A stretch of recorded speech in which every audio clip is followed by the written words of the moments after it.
गिरीश पाठक जी। राधे राधे श्री हरि। राधे राधे महाराज जी। महाराज जी, मन के वशीभूत होकर मनुष्य बार बार गलती करके क्षमा मांगता है। भगवान क्या बार बार क्षमा करते हैं या इसकी कोई सीमा है? बहुत वात्सल्य समुद्र भगवान है। अगर वो क्षमा न करे तो हम लोगों की दुर्गति हो जाए, क्योंकि बिल्कुल सत्य बात है कि ना चाहते हुए भी मन हमको जबरदस्ती गलत करवा देता है। पर हम कोशिश करें, मन को वश में करना नामुमकिन नहीं है, उसको हम कोशिश करें धीरे धीरे धीरे धीरे। अगर हम हठ कर लें तो मन हमसे कुछ करवा नहीं सकता, पर वो हठ आध्यात्मिक होगी। सांसारिक कसम खा लोगे तो मन तोड़वा देगा। बहुत कोशिश करता हाँ, बहुत ये हम आपकी बात में बिल्कुल सहमत हैं। तो जब तक हमारे अंदर आध्यात्मिक ज्ञान नहीं होगा, नाम जप के द्वारा, शास्त्र स्वाध्याय के द्वारा, सत्संग के द्वारा हम अपनी बुद्धि में विवेक प्रकट करें। जब विवेक प्रकट हो जाएगा तो सही पूछो, कौन सी ऐसी वस्तु है जिसके लिए हम नियम तोड़ दें?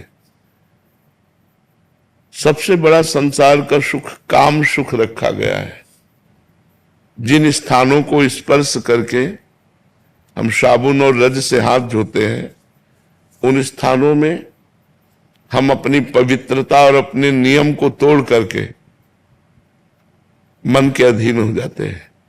ये आप तो गृहस्थ में हो, हम भगवत मार्ग के पथिकों की भी बात करते हैं कि जो साधक सावधान नहीं रहते, उनको ये मन घसीट करके इन्हीं गंदी बातों में डाल देता है।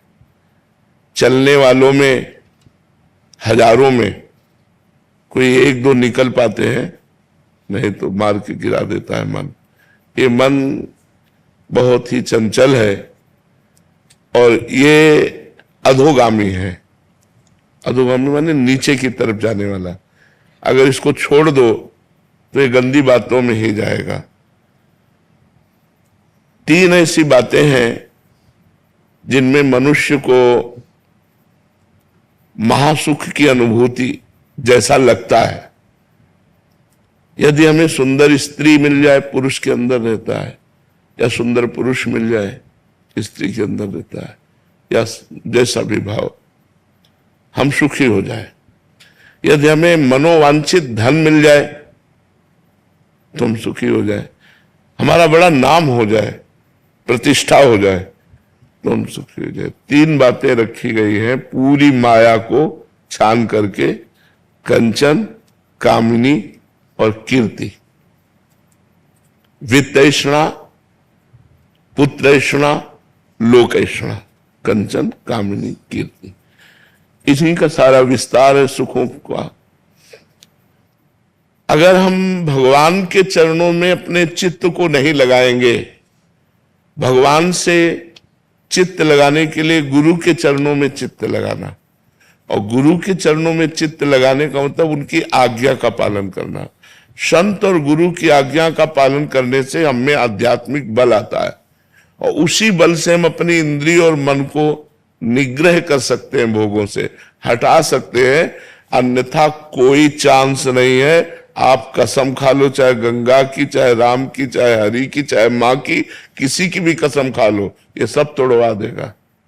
जब ये अपने आप में आएगा ना, तो जैसे हाथी है ना, हर जंजीर को तोड़ देता है, ऐसे मन मत वाला गजराज है, ये तोड़ करके जबरदस्ती विषयों में गिरा ही देगा। यद्यपि आपकी इच्छा नहीं है कि मैं ऐसा गलत ना करूं, फिर भी आपसे गलत करवा देगा। इसलिए मामेवे प्रपद्यन्ते मायामेताम तरन्ति ते, श्री भगवान कहते हैं मेरी शरण में हो जाओ।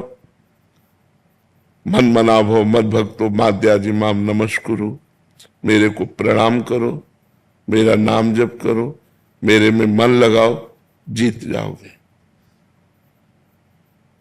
भजन करना पड़ेगा। अच्छा, भजन करना साधारण काम नहीं है।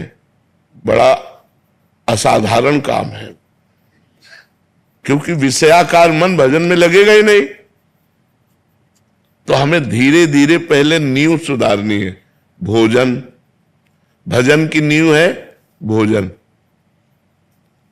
जैसा खाओ अन्न वैसा बने मन। तो यदि हमारा भोजन ठीक नहीं होगा तो हमारा मन भजन में नहीं लगेगा। हमारा खान पान ठीक होना चाहिए। तो अगर हमारा पेय पदार्थ पवित्र है तो हमारी बुद्धि पवित्र रहेगी। अगर पेय पदार्थ अशुद्ध है तो हमारी बुद्धि को अशुद्ध कर देगा।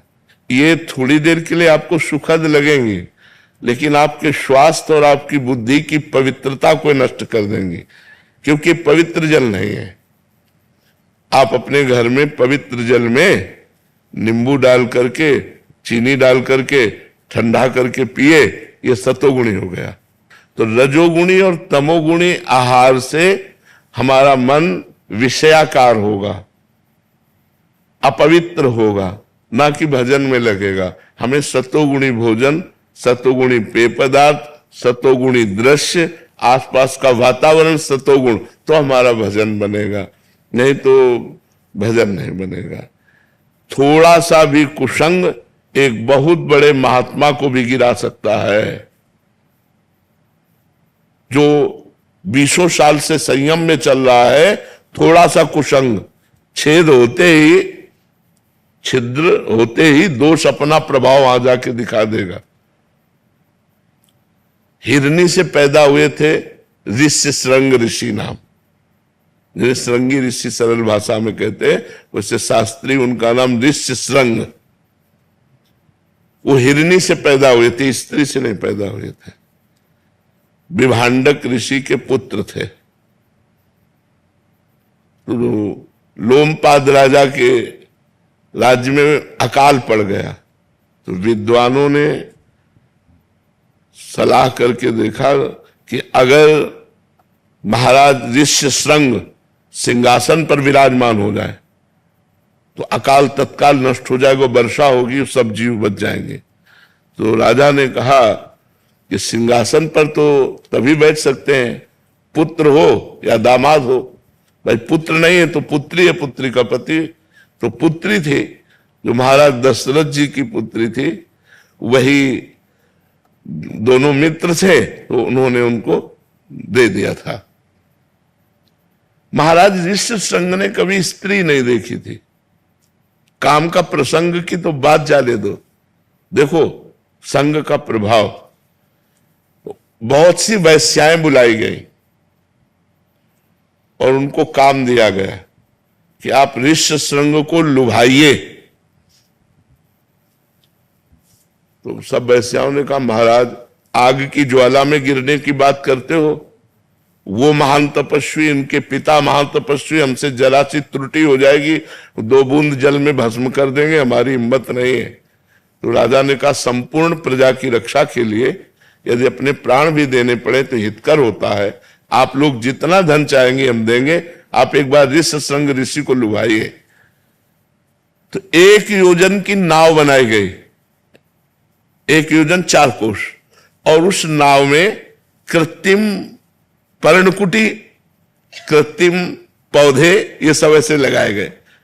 और 9 युवतियां 16, 18, 20 की, 10, 15 ऐसे सब श्रृंगार करके अब वो नाव चली जल में।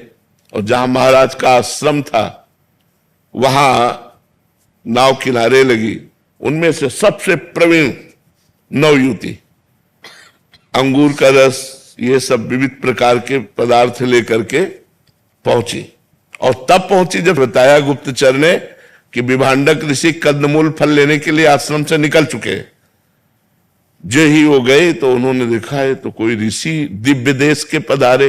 उन्होंने कभी स्त्री देखा ही नहीं था, वो तो बस ऋषि के सिवा किसी को जानते ही नहीं थे। तो मृगचर में बिछाया और कहा, ये ऋषिवर बैठ जाइए। तो भला वो इतने महान तपस्वी ऋषि के दिए हुए आसन पर कैसे बैठ सकती। तो आसन को प्रणाम किया और कहा, मैंने नियम लिया है कि मैं किसी के दिए हुए आसन पर नहीं बैठती, हम अपने आसन पर, वो अपना कोमल बिछा के बैठ गए। कंदमूल फल लाए तो उनका नहीं, मैं किसी का दिया नहीं पाते, हमारे पास है, आप कहो तो आपको भी पवा दे।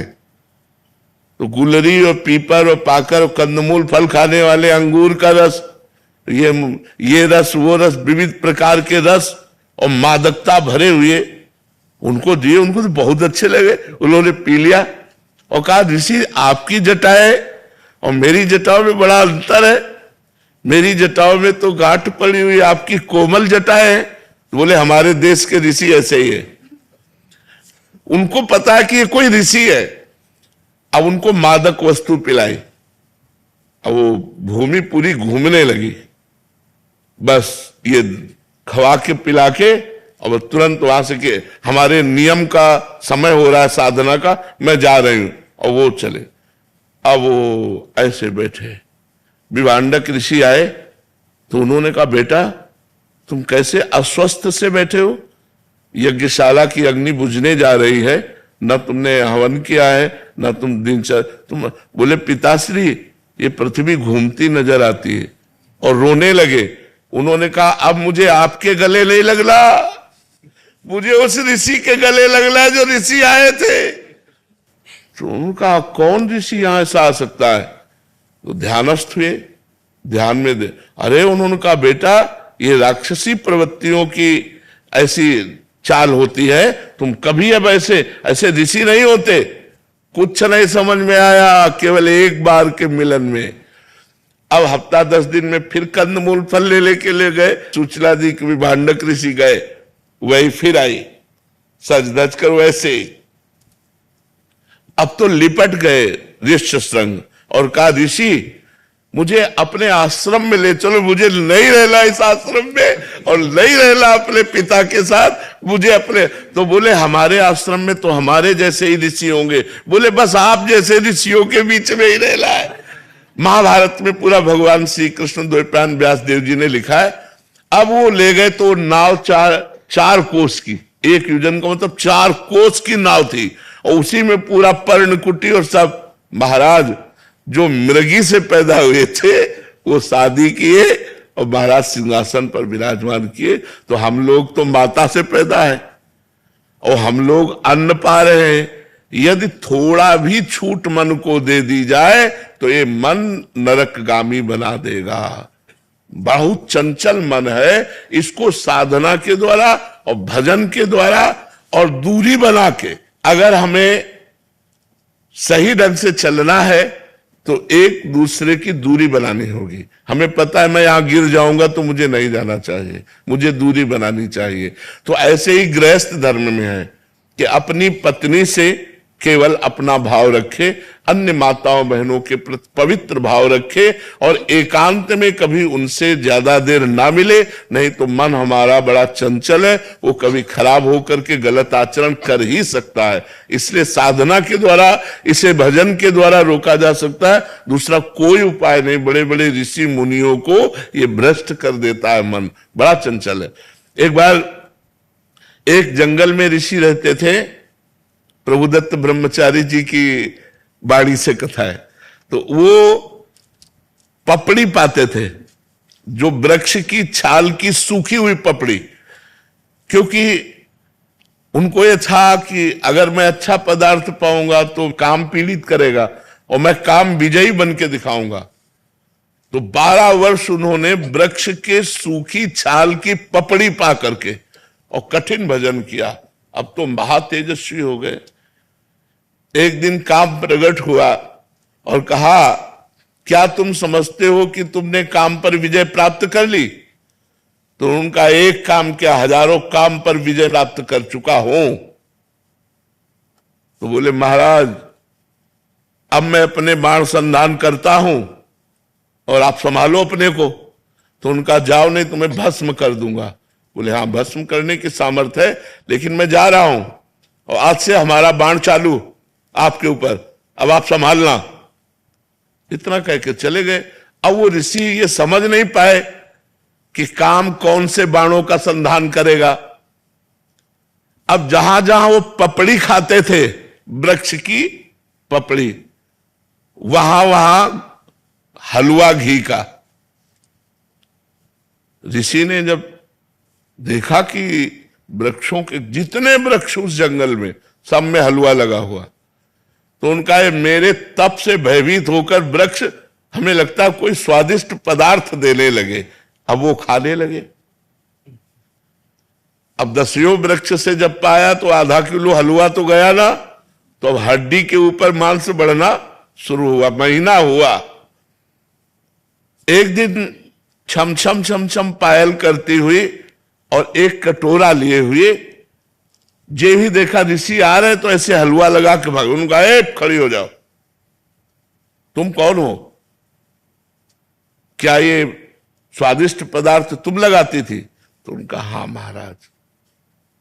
तो भाग क्यों रहे हो? मैं आपके तप से भयभीत हूं। बोले नहीं नहीं नहीं, महीनों से इतना स्वादिष्ट पदार्थ पवा रहे, क्योंकि पहले अन्न जाएगा तो बुद्धि बदलेगी ना। तुम इतना स्वादिष्ट पदार्थ पवा रहे, तुम भयभीत क्यों हो रही हो? तुम बोले महाराज, वृक्ष में चुपचाप इसलिए लगा जाती थी कि आपकी सेवा बन जाए, मैं आपकी सेवा करना चाहती हूं। बोले लाओ कटोरा, वृक्ष में लगाने की जरूरत नहीं है। अब रोज कटोरा लेके तुम ले आ जाना, मैं इस कुटिया में रहता हूं। कटोरा लेके आने लगी। काम ने चैलेंज किया था, मैं अपना बाण संधान कर रहा हूं, तुम सावधान। फिर एक दिन पूछा, तुम इस जंगल में क्यों रहती हो? तो उनका मेरी मां तपस्विनी है, तो मैं अपनी मां के साथ रहती हूं। तो आखिरकार तुम्हें ब्याह तो करना ही पड़ेगा। कहा ये तो मां का विषय है, मेरा विषय तो है नहीं, ये तो मां जाने। नहीं, अगर आप राजी हो ब्याह करने के लिए तो मैं कैसा रहूंगा आपके लिए? अरे महाराज, हम तो आपकी सेवा में लगी है, हम तो आपकी सेवा में लगी है, आप आदेश कीजिए। तो बोले मां से बात करके आप कल आना। बोले अवश्य। दूसरे दिन पधारी, महाराज मैं निराश हूं, ब्याह नहीं हो सकता। बोले क्यों? निराशा क्यों? बोले मां ने एक शर्त रखी है कि अपना मुंह काला करके मुझे पीठ में बैठाल कर और अपनी कुटिया से और मेरी मां की कुटिया तक आपको घुटनों के बल चलना पड़ेगा, और मैं आपके पीठ पे, और ऐसा मैं आपसे करवाना नहीं चाहती। तो उनका अगर संध्या काल में ये काम हो जाए तो? बोले वो काल कोई भी हो, लेकिन आपको ये करना पड़ेगा अगर ब्याह करना है। महाराज राजी हो गए, मुंह काला किया, पीठ पे बैठाला, घुटने के बल चले। और जब वहां पहुंचे तो काम खड़ा था। उसने कहा ये मेरी रची हुई माया है, मैं ही हूं इसका स्वामी, बोल तेरी तपस्या कहां गई? ये कहो कि मैं तेरी तपस्या नष्ट नहीं की, केवल केवल दिखाया है तुझे कि अगर तू तपस्या का अहंकार करेगा तो देख घुटने केवल चल रहा, मेरी माया तेरे पीठ पर बैठी हुई है। तो ये मन बड़े बड़े ऋषि मुनियों को मोहित कर दिया। हम तुम तो बहुत छोटे लोग हैं, बहुत छोटी सामर्थ्य है, इसलिए भगवान का आश्रय ले लो। सीम की चाप सके को तासु, बड़ रखवार रमापति जासु। भगवान जिसकी रक्षा करते वही अपनी धर्म से, पवित्रता से चल सकता है। इसलिए नाम जप करो और भगवान के आश्रित रहो।